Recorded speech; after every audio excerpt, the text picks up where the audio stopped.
começar daqui hoje. Ah, a gente estava aqui, né? Nesse teatrinho.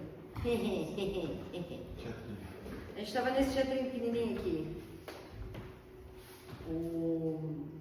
Tem uma coisa do princípio dos elementos, que é legal de a gente falar, que a gente acha que tudo está pré-estabelecido, que tudo está pronto, que tudo é do jeito que é, a gente às vezes não está pensando por que as coisas são do jeito que elas são, né?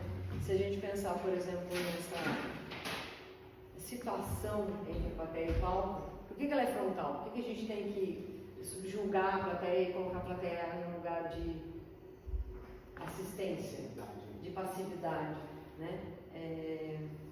Mas a plateia muitas vezes procura a passividade, ela quer ser passiva, ela não quer ir para o espetáculo para participar, inclusive às vezes ela foge, coisa.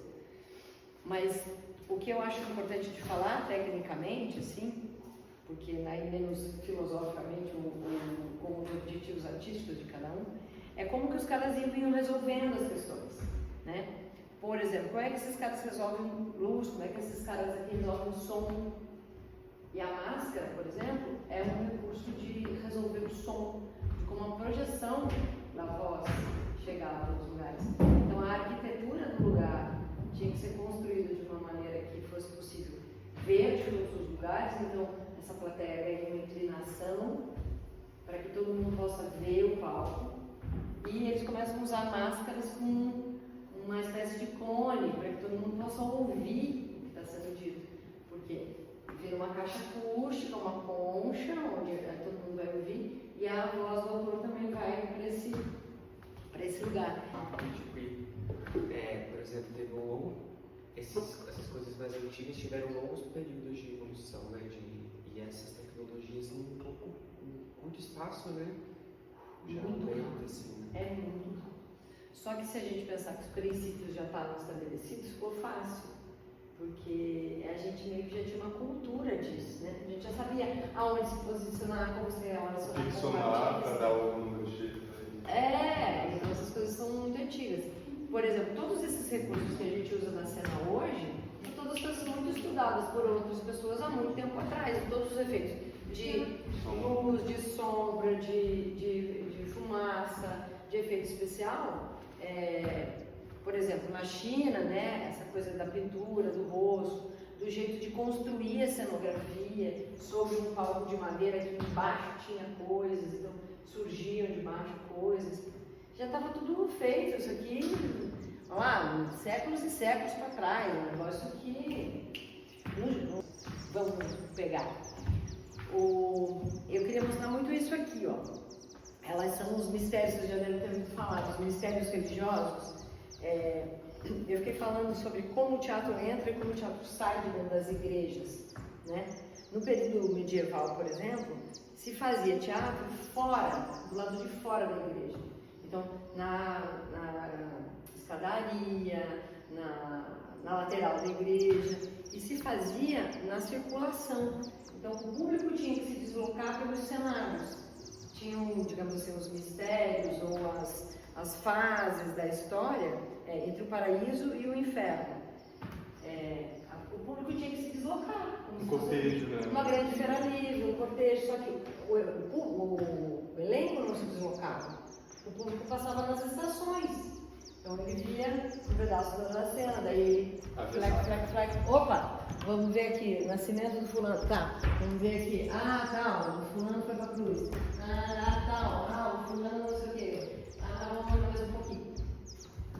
Esse é o tipo de atividade de passividade, continua sendo passivo, eu estou assistindo uma coisa, uma representação, mas eu tenho que me deslocar, eu tenho que interagir, mas aí eu como uma pipoca, a criança corre, o cachorro late, não sei o quê. Não tem essa sacralização do silêncio no teatro, essa coisa de ter que ficar todo mundo quietinho, passivo, ouvindo. Não, vai ter interferência, vai ter barulho, vai ter. Não tá a caixinha preta, escurinha, perfeita, para que a coisa aconteça, né? E isso eu acho muito legal, assim, que a gente esquece disso. Pensando em uma das coisas que podia ser legal para essa oficina, mas não daria tempo, seria fazer uma maquete de um palco, para a gente brincar de iluminar essa maquete de palco. Eu normalmente faço isso nos trabalhos, Eu pego o teatro onde vai estrear, reproduzo ele na maquete, construo ela certinha, na escala, por medida, e trabalho com lanterninha, lanterna de celular, lanterna de cabeça, para encontrar os ângulos que eu quero, para descobrir como eu vou usar, trabalhar com a massa de luz em cima da cenografia. Às vezes faço, inclusive, com peças de Lego. Trabalho bastante com peças de Lego. Pego o Lego, construo naquela escala, por uns bonequinhos lá. Adoro teatro de animação, formas animadas, eu amo. E eu sou a diretora que dirige assim, a posição da cadeira. Essa cadeira sai daqui, vai pra lá, e vem isso aqui, pendura a cadeira, não sei onde faz isso aqui. Eu adoro objeto. Então, objeto que tem luz, né? Objeto que nele tem luz, que tem a linha, que você vê de dentro, que ele vira o próprio construtor. Eu adoro essas coisas. Adoro. Mas para isso a gente precisa também ter tempo, né, de desenvolvimento. Esse livro é uma fofura porque ele tem, inclusive, essa brincadeirinha da sombra, assim, ó. Esse livrinho me deram de presente, parece que e ele tem os bonequinhos, acho muito graça. Cadê? Ó, ele tem uns personagenzinhos para você experimentar essa ideia da sombra. Cadê a lanterna? Celular? Para fazer a historinha. E é tudo no princípio mesmo, né? Não tem nada. Onde você vai fazer? Ah, galera, a pessoa adora. A pessoa adora. Simples, nada demais, né? Super. A gente usa de papel não tem É papel manteiga, é papel vegetal. É uma coisa que a gente brinca com criança, né? E se quiser encostar, encosta o seu papel. Aí aqui tem todo um estudo de distância, né? Que é muito legal de fazer. Quanto mais perto você está da fonte, maior o seu objeto é. E quanto mais perto você está da tela, menor e mais definida a sua imagem é. Trabalhei muito com o Marcelo Cargos. O Cargos é uma aula de luz, assim, né? O Cargos, ela entende muito e construiu muita coisa de equipamento. E várias traquitanas, né, que giram, que fazem um monte de coisa. O teatro de sombras é um prato cheio assim, de estudo de iluminação. E aí tem isso, né? O que você ilumina de trás para frente, o que você pode iluminar de frente, o que você tem no 2D, o que você tem no 3D. Porque aí é aquela brincadeira que a gente estava fazendo ontem. No projetor eu tinha a minha imagem e a imagem do Wagner. O Wagner estava na sombra do projetor e tinha a imagem projetada, um vídeo do Wagner. Aí no Teatro de Sombras tem essa possibilidade de você iluminar de frente, iluminar de trás, para sombra sobre sombra. Eu amo trabalhar com sombra e com a decomposição da cor. A cor decompõe na outra cor, decompõe na outra cor. Você põe muitas fontes com muitas cores diferentes, você tem muitas sombras diferentes. E dá para fazer esses testezinhos tudo com equipamento pequeno mesmo, né? A gente faz maquetes. Eu adoro trabalhar com maquetes, eu gosto de 3D, é uma preguiça do 3D, eu não entendo nada desse 3D. Isso que eu ia perguntar, porque deve ter programas assim, né, para você fazer modelagem 3D de teatro. A textura, né? Aqueles. Tem tudo pronto, Tem tudo. Tem teatros que até deve ter a planta super digitalizada já. Tem. Os técnicos poderem já ter aquele material. Aqui no Brasil tem um grupo, inclusive, que desenha tudo no Capture, que é um programa que desenha, especificamente para desenhar teatro, iluminação e tal. E os meninos começaram a desenvolver os teatros, crescer eles em 3D, disponibilizar entre si. Então tem um grupo de pessoas que tem os desenhos prontos. Claro, eles cobram, te dá o desenho. Por exemplo, se eu vou para o Municipal de São Paulo, eu posso pedir para alguém que já desenhou o Municipal detalhes, assim, tipo, tem detalhe da fachada, tudo. Tudo pronto, tudo em 3D. Você olha como se você estivesse dentro do teatro. Não é a mesma coisa, mas é. Agora pensando que aqueles óculos de realidade virtual, né, talvez não é mais prático. Já vi. Pra que a gente vai no teatro então, né? Se a gente pode ir no cinema, pode ver no óculos 3D, por que a gente vai no teatro? Ó, chegamos no amigo William, nosso grande amigo William. O grande amigo William botou gente pra dentro do teatro, né? Ó, pra dentro do palquinho. O teatro do Shakespeare tem uma coisa muito legal, é a popularidade, né? O Shakespeare escreveu, ele ou as pessoas quais ele tinha pseudônimos, obras muito populares, né? Temas muito sérios, muito graves, mas muito popular, muito engraçado, muito... E construído no caos, no barulho, no processo. Tem histórias do Shakespeare que as peças não estreavam prontas, elas estreavam partes, estreavam um pedaço, o público não gostava, ele jogava tudo fora e escrevia de novo. Então, não tem assim, o Hamlet não nasceu daquele jeito, pronto, do começo ao fim, fechado. Ele foi fazendo um dos processos, o Romeu e Julieta não nasceu pronto. Ele era um cara do vai pra cena, sai e volta pra casa, vai pra cena, volta pra casa. Os contemporâneos dizem muito, e agora a gente escreve no processo, né? Antes existia o teatro de gabinete, a pessoa datilografava, escrevia à mão, sei lá o quê. As peças depois levavam para os atores construírem. Mentira! O seu William já fazia o negócio no processo. Já era rasga, faz, põe na boca do ator, não deu certo, vai, volta. Todo mundo deve fazer isso. Então, o contemporâneo tem um pouco de mania de dizer que descobriu o ovo, né? O que o William vai fazer é um pouco retomar umas coisas da cena, assim, desse palco pra frente, desse cenário curtinho, né, dessa cenografia mais curtinha. Ao mesmo tempo tinha essa cortina atrás que fazia um prolongamento, mas ele é um cara que joga o palco, a cena para frente, para cima das pessoas. Ele trabalha menos com cenografia e mais com o ator mesmo. Ele quer a cena que o ator faça a cena, ele vai valorizar então o ator, assim, a performance do artista.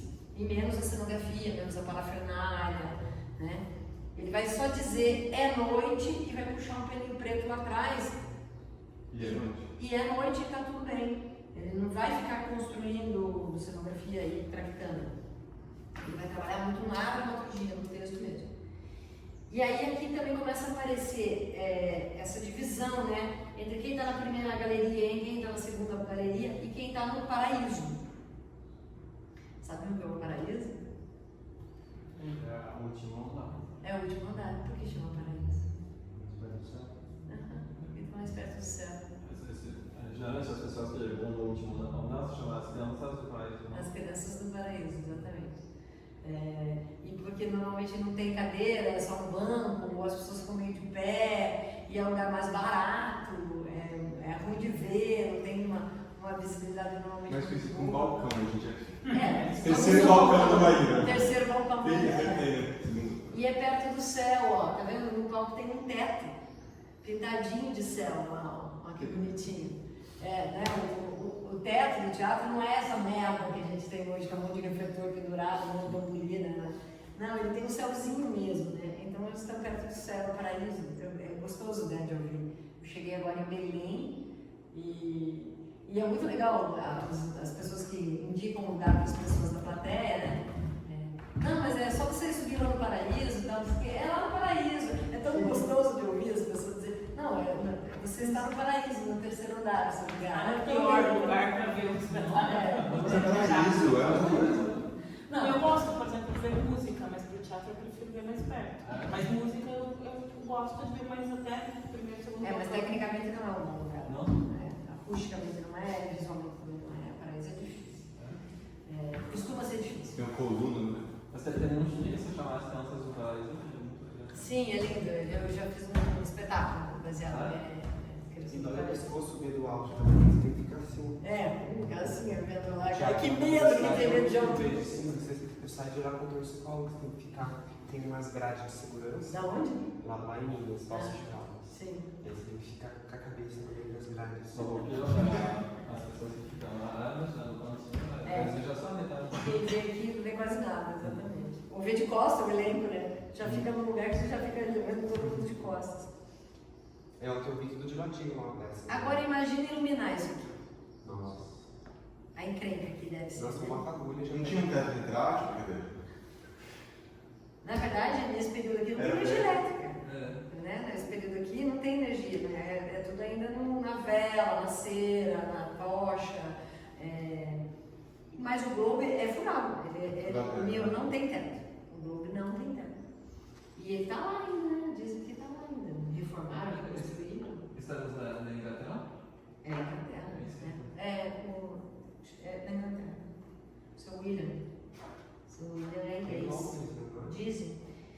Acho que não é Londres exatamente, é Estado, eu não outro nome. Não sei, não conheço, nunca fui. Aí a gente chega nos nossos amigos franceses, no Molière. O Molière é um cara que revoluciona realmente o teatro no sentido do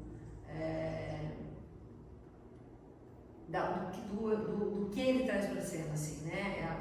Os assuntos que o Molière traz para a cena são todos muito política. Ele fala de sociedade, de política. O tempo dele é muito engraçado, muito bem-humorado, mas ele é um cara que vive de política, vive de fazer política, de ser bem relacionado, de colocar o teatro na função que ele tem, junto com as pessoas. O Molière faz política. Ele que é no Teatro do Molière, por exemplo, que a gente ouve pela primeira vez os 3 sinais, são o Molière que batia, né, um cajado, sei lá, uma coisa, para que o público prestasse atenção que vai começar a merda. Eu tive uma professora, né? Aquele caos. É muito impactante. O meu primeiro livro que eu ganhei da minha família, assim, de teatro foi Escola de Mulheres. Mas eles me deram assim, tipo assim, para me educar enquanto mulher. Você lê no livro. Acho interessante o título todo. Então vai aprender, mulher. Eu li, assim, e é engraçado sempre para mim, porque a crítica, né, todo o contexto, a subversão de tudo, né? Então E o título, né? Escola de Mulheres. E naquela época também mulheres não falavam, né? No Mulher já, a gente tinha mulher de cena. Ele tem todo um rolo com mulheres, inclusive, né? Uma cara que tinha muitas mulheres, assim. A biografia da mulher é divertida, assim. A primeira peça que eu assisti lá no Interior de Minas foi do Galpão, Uma Mulher Imaginária. Eles pegam o doente imaginário e transformam em mistura. Olha o que aconteceu aqui. De repente, a gente entrou num lugar onde tem iluminação. Né?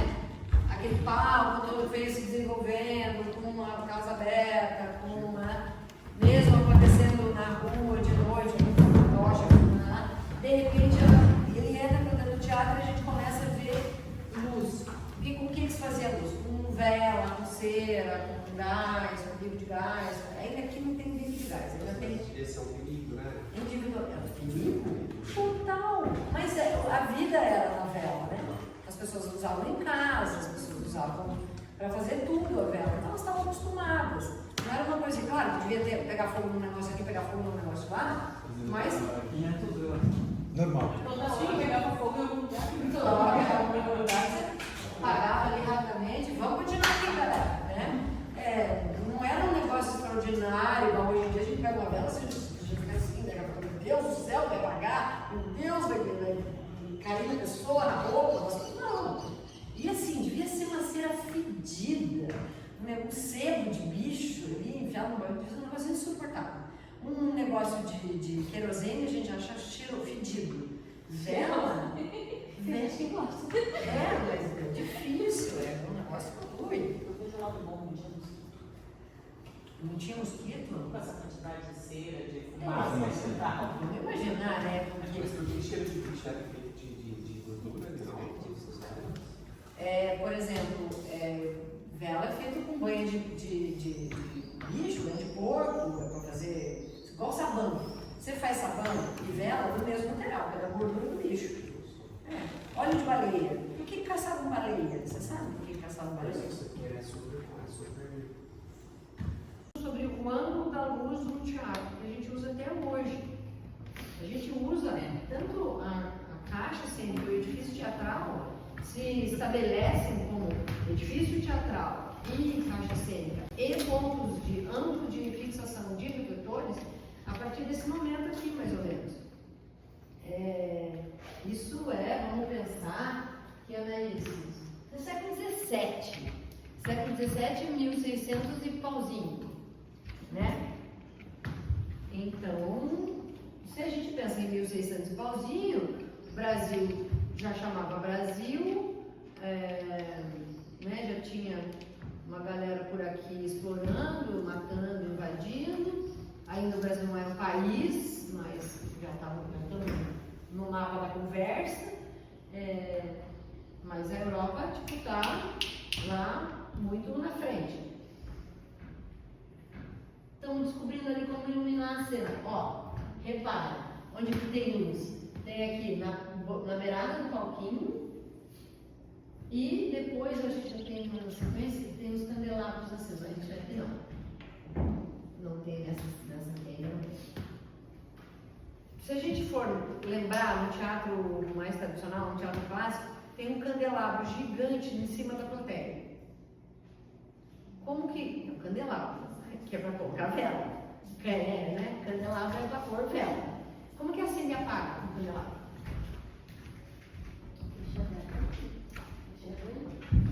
Como?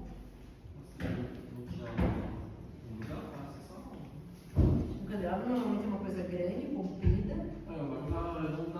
Uma coisa redonda e escalonada, normalmente. Quer dizer, vamos imaginar que é um objeto que é o tamanho dessa sala. Vocês não faziam a pausa da cidade, as pessoas não podiam ver. Se a gente for no teatro hoje, o Teatro Municipal tem um candelabro enorme, o Teatro Municipal do Rio, no São Paulo, o São Pedro de Porto Alegre tem um candelabro enorme, o Teatro Amazonas tem candelabro, o Teatro da Paz tem um candelabro enorme no meio da plateia. Como é que acende e apaga um candelabro no meio da plateia? Eles podiam descer. Exatamente. Isso é uma mecânica de descida e subida desses candelabros. Corda mesmo, corda, corrente. Então, antes de abrir o espetáculo para o público, o produtor, a produtora, o pessoal técnico de iluminação, o que fazia? Desce o candelabro, que devia pesar toneladas, né? Aquela corda que desce, desceu. Vamos acender aqui as velhinhas. Foi todas as velhinhas lá de 7 dias, que devia ser umas velas grandes e que duram um monte. Acende uma por uma, vamos imaginar assim, uma média de 50 velas, para não tirar pouco. Mas 50 velhinhas. Acendeu as 50 velhinhas, subiu de volta, galera, devagarinho. Muito bem, vamos começar. Entra o público. O público entrou. Vamos começar a peça. Vamos apagar o candelabro? Como? Como que apaga o candelabro? Para tirar o ar, porque abafar. A sala inteira fica todo mundo sem ar, fica no vácuo, mata a plateia inteira. Não, deve ter uma capitana que abafa e sobe e abafa a ponta da vela. A vela, sim, perfeito. Igual a gente apaga a velinha, assim, um apagador de vela, né? 50? Eu abri uma janela. Você quer apagar com Por que você quer apagar tudo? Ele está perguntando. Porque eu quero ter luz só no palco. Você quer apagar as velas Do público? Do candelabro, do lustre. Mas o candelabro é aquele que está em cima do palco. Em cima da plateia. Da plateia. Ou abaixa, tudo. Na sala. Palco para tudo, na sala. É aquele do fantasma da ópera que fala. Como é que a gente apaga esse candelabro? Né? A nossa amiga teve uma ideia maravilhosa. É passar e tirar o ar de cada velhinha, que é exatamente como a gente apaga o fogo. É excelente. Perfeito. Como com 50 velas? Cortina. Tem uma traquitaninha. É o primeiro dimmer do mundo. Foi feito assim. Era uma coisinha que descia em volta da vela e não apagava a vela. Ela entrava, era um cartão que entrava assim, uma coisinha de metal, e diminuía a intensidade da luz, porque a luz ficava presinha lá dentro. Não podia fechar completamente, senão ela apagava. Então continuava passando luz para cima e para baixo, entrava ar, a vela continuava acesa, mas a gente via menos. Então é um dimmer, que a gente chama de controle de intensidade de velas.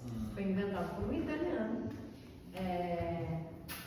E Só que nunca foi feito para 50 delas, foi feito para menor, para candelabros menores. Mas é o princípio de não apagamento da vela. Porque se extinguir a chama, não tem como ligar de volta. E aí como é que o público ia embora, sair depois do espetáculo? Né? Porque se o público entrou, o candelabro aceso, como é que eu desligo o candelabro para o povo daí para a apresentação e depois eu religo o candelabro para o povo ir embora? Então sempre, durante todo o período que existiu velas, ou bicos de gás, ou queima de querosene, de óleo, nunca foi possível apagar completamente a plateia, até a chegada da nossa amiga eletricidade. Então isso aqui era 1600 e pauzinho, e a eletricidade, se ela chega em 1900 e pauzinho. Levou só uns 250 anos para chegar a eletricidade. A gente vive com a eletricidade há menos de 100 anos, digamos assim. O mundo vive com a eletricidade há 100 anos. Com a eletricidade comum, espalhada pelo mundo. Eles viveram 300 anos apagando as velhinhas ou acendendo as velhinhas. Sabiam tudo sobre pega fogo, como é que controla o fogo. E hoje você ficava uma hora sendo 20 minutos sem luz. Não foi diminuindo minha hora, uma hora, diminuiu 10 minutos. Acabou o mundo. Acabou o mundo. Sem luz não digo,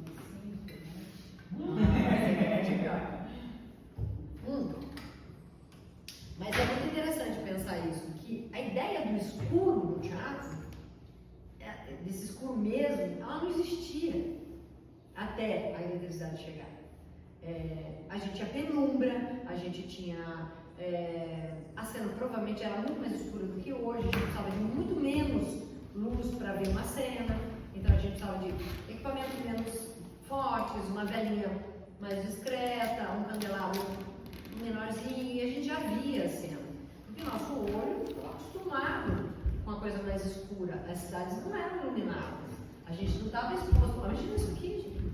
Para que isso está aceso? Você está dando a fazendo. Desliga lá aquela luz tomadinha para nós. Para que nós estamos gastando energia? Isso aqui é normal, né? Nesse período, as pessoas viviam graças àquela coisa lá em cima pegando fogo que chama sol. É difícil de ver o livro, né? Tem que acender uma velhinha para ver o livro.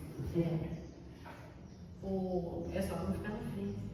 Não, mas agora melhorou, falando isso na rádio escura também, né? Mas as pessoas viviam com tecnologia de iluminação já. O que elas faziam? Elas tinham cortina, elas tinham janelas de tamanhos diferentes, né? Você pensa, por exemplo, nos prédios franceses, como são as janelas? Elas são inteiras. Elas são portas-janelas. As janelas francesas são clássicas, são grandes, elas são até o chão. Então, você não tem uma janelinha pequenininha aqui, você tem uma janela até o chão. Para quê? Porque tem muita luz dentro das casas, porque as casas não sejam escuras, não precisa gastar tanta vela, tanta coisa, né? E para que durante o dia as casas sejam iluminadas, sejam grandes. Por que tem nas arquiteturas, nesse período, por exemplo, janela e contra-janela? Porque você tenha luz o dia inteiro. Então você não tem um apartamento que é virado para o leste ou para o oeste. As casas são viradas para todos os lados e tem provavelmente janela para os dois lados. Não é só para ventilar, né? Muita gente fala, é para corrente de ar, para entrar. Não, é por causa da luz. É porque precisa ter luz nos ambientes. Então, sei lá, tudo era mais alto por causa de cuidar da temperatura, para cuidar da temperatura dos lugares. Tudo era mais com janela maior, para entrar mais luz. Os ambientes eram mais claros, provavelmente as paredes eram mais brancas.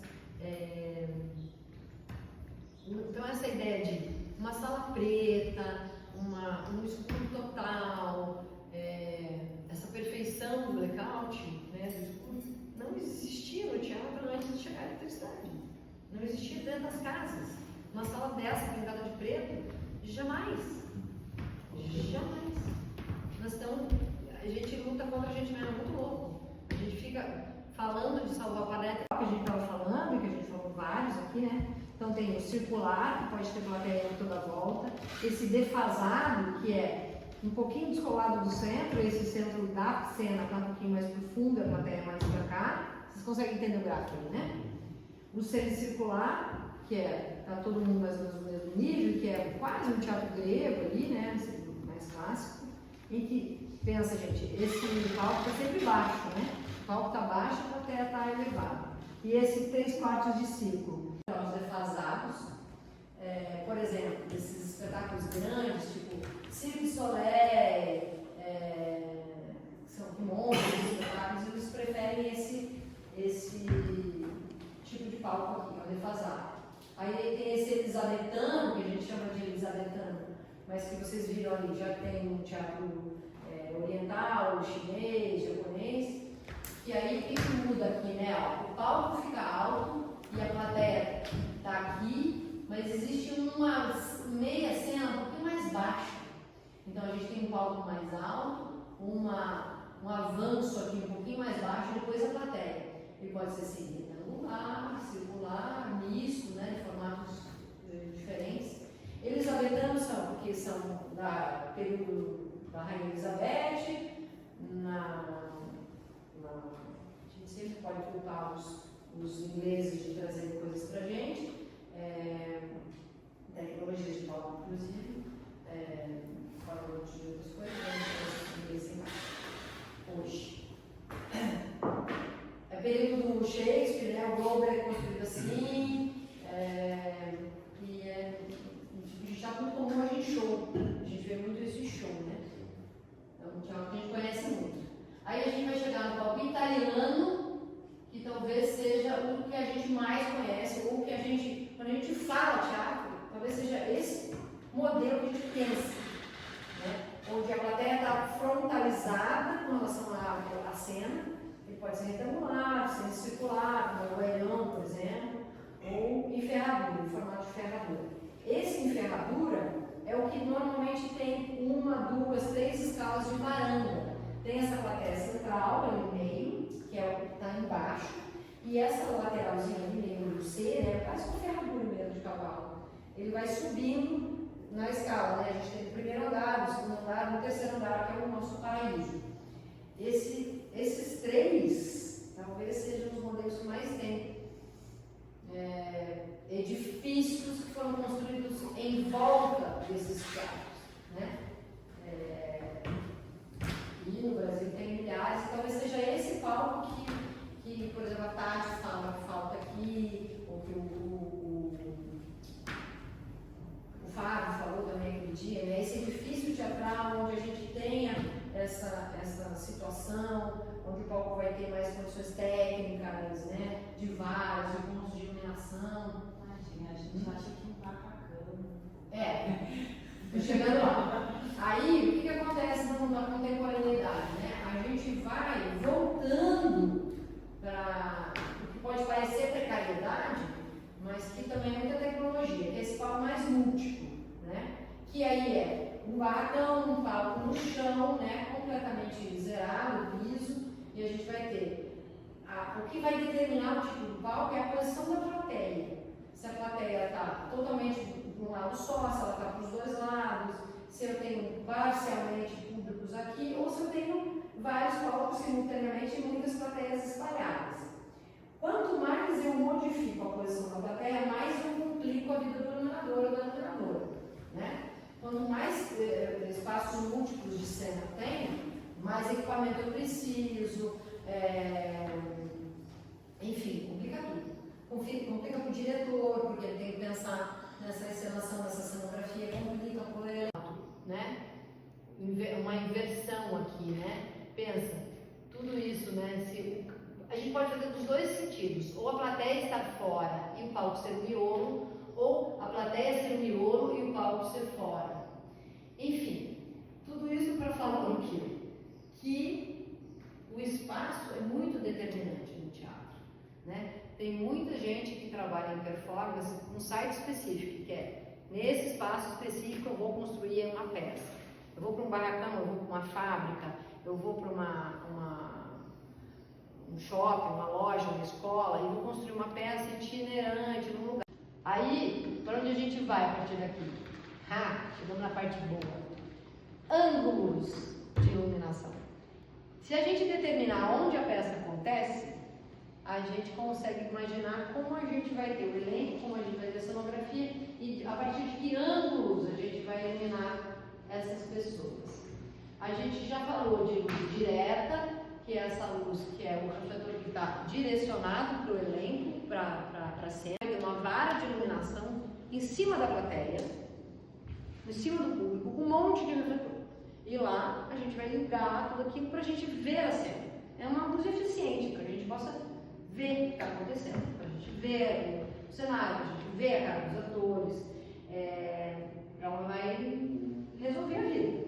É muito comum, por exemplo, quando eu estou filmando uma cena, eu ter essa luz junto com a câmera. Então, no mesmo ângulo da câmera, ou mais ou menos no mesmo ângulo da câmera, e estou iluminando a cena, o ator, a atriz, o jornalista, no ângulo da câmera. Eu chamo isso de luz de frente. Ela está no mesmo ponto de vista do espectador. Então, por isso que essa vara de iluminação ela está em cima do público, porque ela está iluminando a partir do olho do espectador, tá?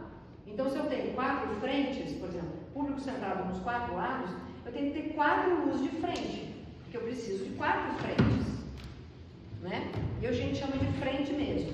Tem lugares que se chamam de frente da sala, luz da sala, geral da sala. Por que chama de sala? Porque sala é o lugar onde está o espectador, né? Aqui é palco, onde está o elenco, e lá é sala.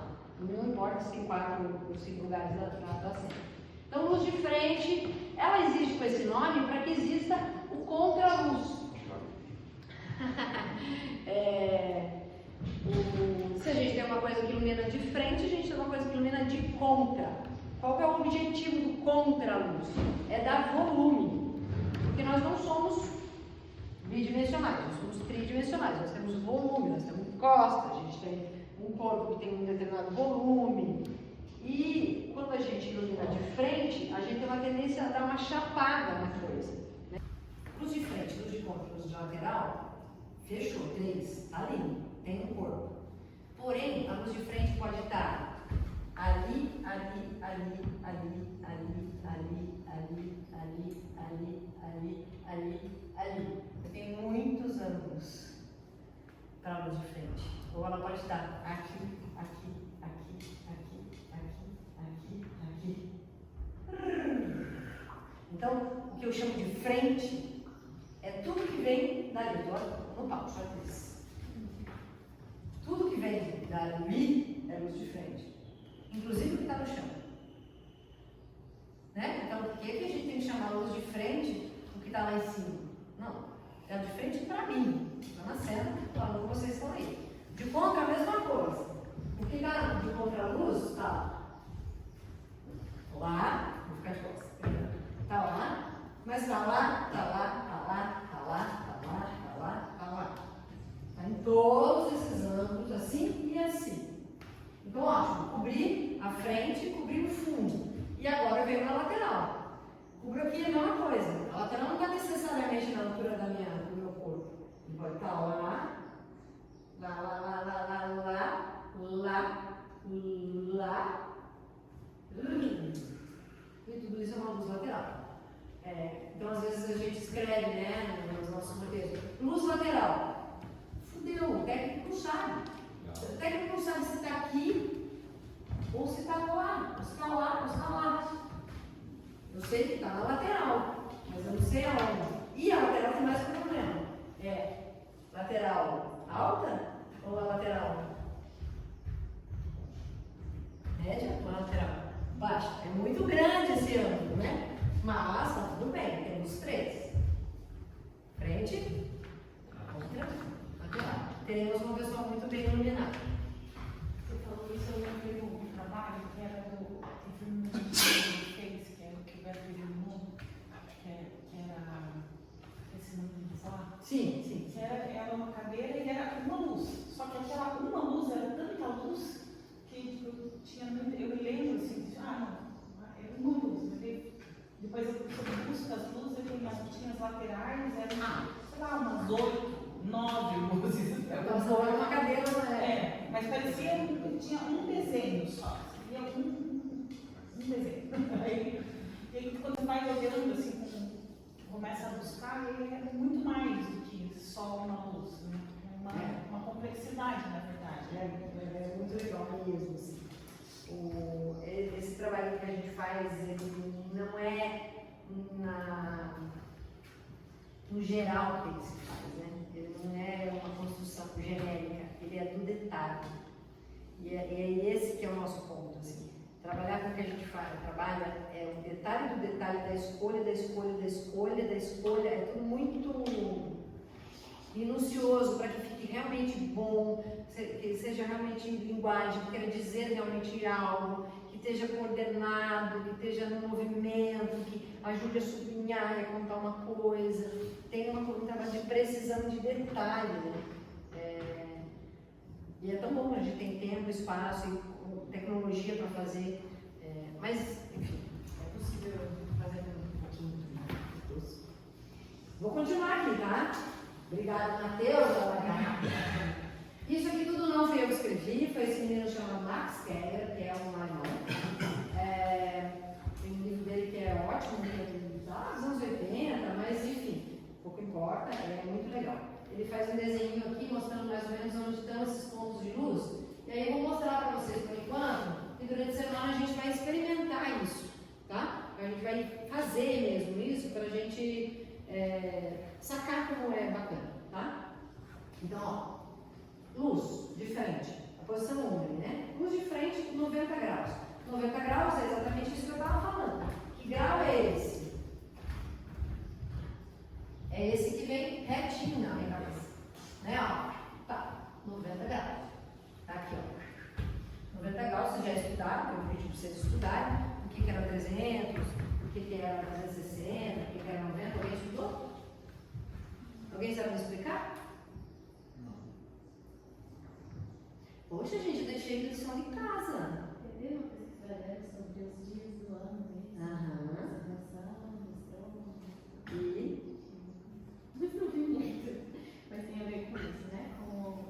Com o ciclo completo da Terra e volta do Sol, que demora aproximadamente 365 dias, né? O fato. E aí eles contavam como sendo 360. Esse ciclo completo. E aí a gente tem os ângulos, né? Todos os cortes dos ângulos. Cada dia seria um grau. E isso, gente, foi também desenvolvido a partir da luz, porque era um pauzinho, uma haste colocada no chão, e eles foram desenhando essa haste a partir da sombra do sol. Um relógio de sol, por exemplo, é isso. É uma hastezinha que vai projetando uma sombra no chão e vai desenvolvendo os horários. A gente consegue saber se é 4 da tarde, 2 da tarde, 2h30, 3, 4, 5 da tarde, só com o ângulo do sol e uma haste projetando uma sombra no chão. Veja como a luz é importante, né? Então, como que as pessoas se orientavam quando não existia o relógio, quando não existia nada? Se orientavam pelo sol. E como eles sabiam o horário? Pela sombra.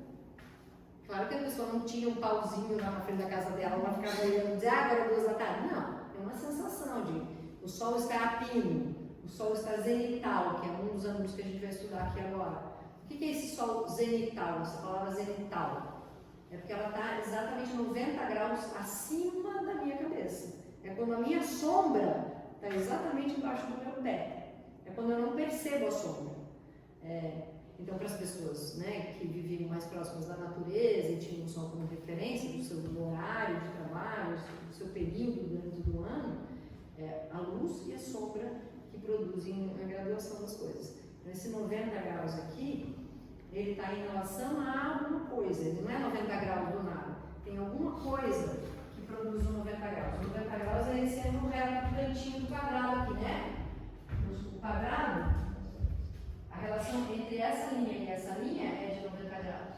Se eu cortar no meio, eu tenho 45 graus. Se eu esticar essa luz e ficar só com esse ângulo aqui, eu tenho um ângulo de 180 graus. Né? Então 180 mais 180, eu tenho 360. Metade está na sombra, metade está na luz. Trabalhar com luz é trabalhar com geometria. A gente vai trabalhar com isso que a gente estava falando, com linhas retas, com círculos, com diagonais, com triângulos. Trabalhar com luz é trabalhar em linha reta, porque a luz só alumia em linha reta. Então, trabalhar com sombra é saber aonde a sombra vai parar a partir do ponto da iluminação, porque a luz vai reto, não tem erro, a luz não vai fazer curva. A sombra estará sempre depois do objeto, dependendo do ponto que você vai colocar. Por exemplo, vou voltar um pouquinho, acende lá de novo, né? E tal, assim de paz, assim de paz. Quando a gente falou da fotografia, começou a lembrar das fotografias lá, e eu perguntei para o Júlio, o que tem fora da fotografia? Quando eu perguntar, por exemplo, para o Max, quando ele estava fazendo câmera, o que ele estava fazendo? Ele estava escolhendo um enquadramento. O que estava fora do enquadramento? Quando você escolhe filmar uma pessoa, você seleciona e você seleciona provavelmente uma parte muito pequena do todo. O todo está aqui, por exemplo, iluminado, eu escolho olhar e ver só a Tati. Então faz isso aí para mão, seleciona lá a Tati. Pensa tudo que está fora da fotografia. Vocês estão cada um num ângulo e cada um vê a Tati de um jeito. Eu vejo a Tati absolutamente de frente e vocês são as outras câmeras. Ou os outros refletores. Imagine se a gente tem um refletor lá na mão do Matheus, um refletor aqui na mão do Júlio, um refletor na mão do Max, um refletor no Léo, um refletor, desculpa, esqueci seu nome, da Taine, e um refletor na minha mão. 1, 2, 3, 4, 5, 6. 1, 2, 3, 4, 5, 6. Somos 6 fontes para iluminar a Tati. Olha que legal, a quantidade de ângulos e de emoções e de sensações ou de tates diferentes que eu posso ver só escolhendo acender ou apagar cada uma dessas fontes. E se eu coloco cor em uma dessas fontes? Ou se eu acendo uma e apago a outra, ou se eu acendo todas? É uma combinação infinita, só em 6 pontos. Se eu escolho ter 3 ou 4 câmeras pegando a tática, que a gente faz no cinema, você tem esse ângulo aí que é quase uma subjetiva, né? O Léo está quase uma subjetiva dela. O menino Matheus está no contraplano, porque eu sou o plano principal, digamos assim. Né? Não sei como é que vocês chamam isso exatamente no cinema, mas eu seria o plano principal da Tati. Se eu quisesse ela chamar a Mona aqui falando com a plateia. Se quisesse que ela falasse com o público, que ela olhasse para a câmera, se eu sou a câmera principal, ela estaria olhando para mim. Meu ponto de vista aqui. Ali o Júlio tem uma outra coisa um pouquinho menos objetiva, digamos assim. Né? Então, isso aqui vai determinar a linguagem da cena que eu estou querendo captar. Mas, quando eu escolho o plano, eu deixo muita coisa para fora. E a câmera não vê o que está lá fora, porque a câmera não tem uma perspectiva, como o nosso olhar. O espectador tem. Então, o trabalho da sombra no cinema e na televisão e o trabalho da sombra no teatro são completamente diferentes. Por quê? Porque para mim no cinema, foda-se o que sobrar. Se sobrar luz, se sobrar rebatido, se sobrar sujeira, se sobrar um monte de sombra indesejada, não tem problema, porque eu estou escolhendo o que eu quero ver. E muitas vezes eu não consigo gravar com 2 ou 3 câmeras ao mesmo tempo, porque não estou pegando só a outra câmera, ou só as outras pessoas que estão lá atrás. Eu estou pegando uma sombra que eu não quero, um negócio que não está legal naquele cenário. É muito difícil escolher 3 ou 4 pontos de vista na câmera e está tudo limpo atrás e eu conseguir gravar de uma vez só, num take só, a cena inteira da atriz. Normalmente ela tem que gravar uma vez aqui, para, tudo mexe, a iluminação, não sei o quê, grava na câmera do Max, para, tudo, arruma tudo, não sei o quê, grava com a câmera do Matheus, né? No cinema é mais comum isso. No teatro não tem tempo de refazer. Eu tenho que fazer a cena inteira, todos os planos para todo mundo de uma vez só. Sem a sobra indesejada da sombra ou da reflexão da luz que eu não quero ter esse ângulo aqui. Eu normalmente vou ter um ângulo mais alto, mais baixo, porque esse ângulo é exatamente o olho do espectador. Acontece, às vezes a gente usa como linguagem, mas é raro, bem raro. O que acontece nesse ângulo? Eu vou dar uma aqui na cadeira. Quem que eu vou usar de exemplo? Quem que vai ser a voluntária para sentar aqui? A sua voluntária, você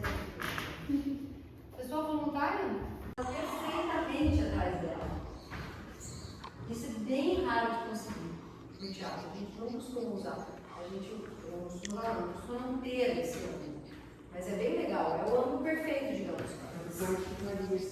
Exatamente, ele teria que estar sentado junto com a plateia, praticamente junto com a cabeça das pessoas. No cinema é mais simples, porque eu posso pôr a câmera exatamente do lado da fonte, ou a fonte exatamente do lado da câmera, no mesmo nível. Só que eu tenho um porém. Olha a sombra. A sombra está projetada exatamente atrás dela. Então essa sombra não tem como eu esconder. É muito difícil esconder essa sombra. Mesmo que eu ilumine a sombra, porque eu posso iluminar esse outro objeto de atrás, esse cenário, e eu posso tentar diminuir essa sombra um pouquinho. Eu não vou eliminar completamente. Mas é interessante, é uma coisa muito interessante. Obrigada, cara. Muito bonita a senhora. Aí, ó, depois dessa frontal, a gente tem essa luz de baixo. Vamos ver se eu consigo mexer o projetor. O voluntário, vamos lá. Voluntário. Vamos virar a voluntária. Outra voluntária, então.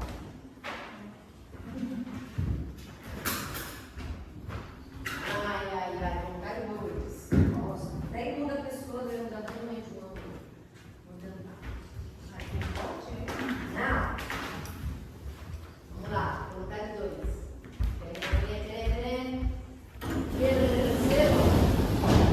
Precisa olhar para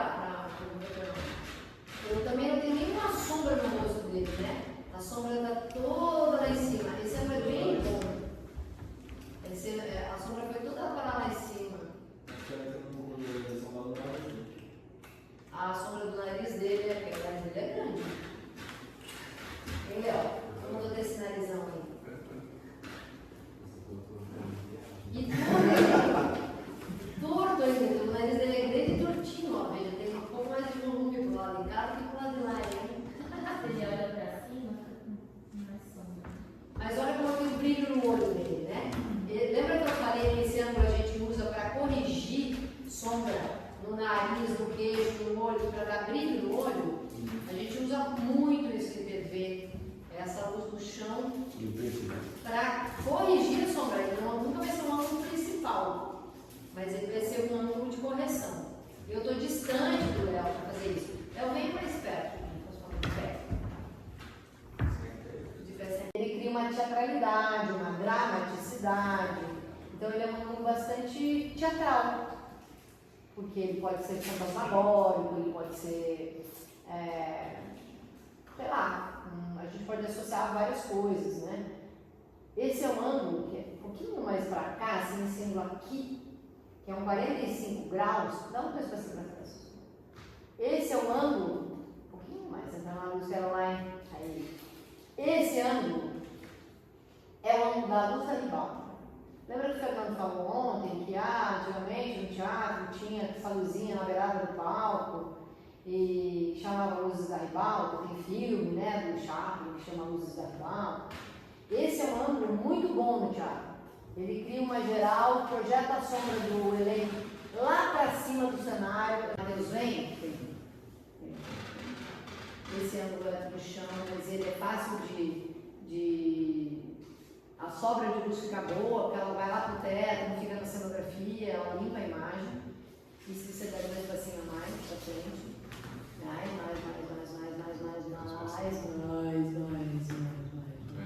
Venha. Mais um pouco. Oh. Esse ângulo também muito tenebroso, né? Assim, muito teatral, muito antinatural. Uma orquestra é composta de vários instrumentos que tocam como é que chama isso? Em faixas de sons específicos, por exemplo, uma flauta tem sons bem agudos, um trombone tem sons mais graves, e a combinação entre os agudos e os graves que compõe uma música. A iluminação é a mesma coisa. Eu preciso de vários instrumentos para compor uma imagem. Se eu tiver uma única flauta, ainda assim eu teria muitas notas possíveis dentro dessa tessitura, achei a palavra, esse espaço de notas na qual a flauta trabalha. A luz também, ela trabalha numa faixa de opções. Só que se ela compõe com outro refletor, com outro refletor, com outro refletor, quer dizer, um instrumento com outro instrumento, com outro instrumento, com outro instrumento, que simultaneamente tocam juntos, e às vezes eu vejo mais um, às vezes eu vejo mais outro, às vezes eu escuto mais um, às vezes eu escuto outro, essa ideia de composição é o que compõe a luz, a cena. Eu preciso de cenário, de figurino, de ator, de muitas luzes, né? Então, não vai resolver a tua vida. Quer dizer, pode resolver isso. Não vai. Não vai. De verdade, não vai. Então, a gente falou da frontal, a gente falou da de baixo, 45 graus, que é essa luz da ribalta, digamos assim. Aí a gente tem, agora vocês vão ter que imaginar, frontal de cima 45 graus.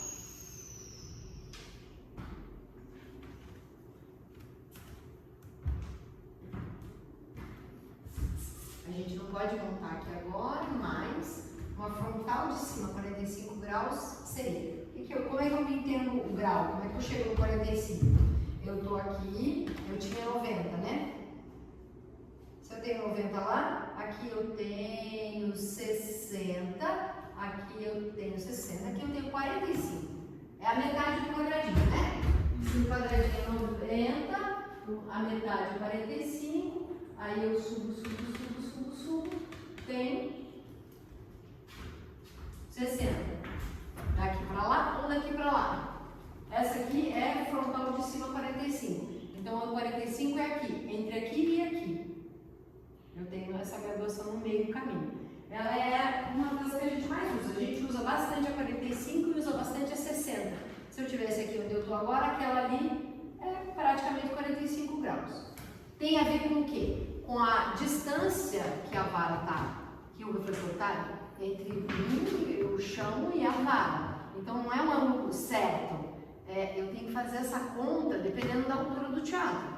Tem teatro que a vara vai dar 6 metros, 7 metros. Tem teatro que a vara vai dar 2,5 metros. Né? Então essa relação aqui, quem que é móvel? É o elenco. Quem que é móvel? É o ator. Então eu tenho que posicionar o ator em relação àquela vara de iluminação para achar esse ângulo aí.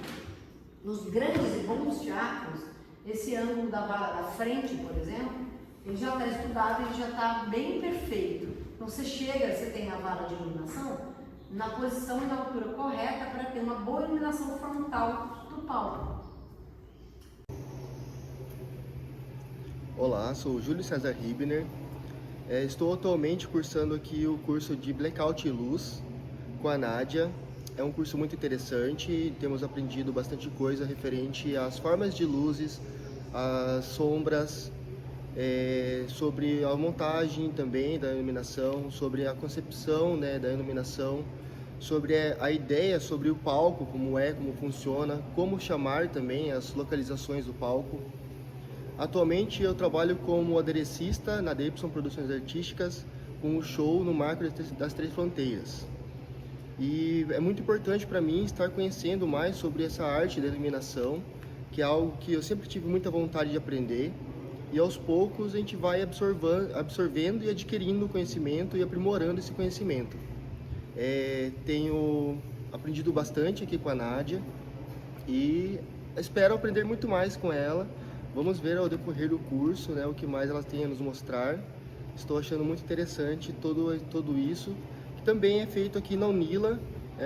Recentemente vim aqui, eu nunca tinha conhecido o espaço, é um local bem interessante também. Convido vocês aos próximos cursos, espero que tenha mais, porque é algo que tem muito pouco na região, acho bem interessante que se fomente essas ideias, que se mantenha mais cultivando essa energia de buscar conhecimentos. Obrigado.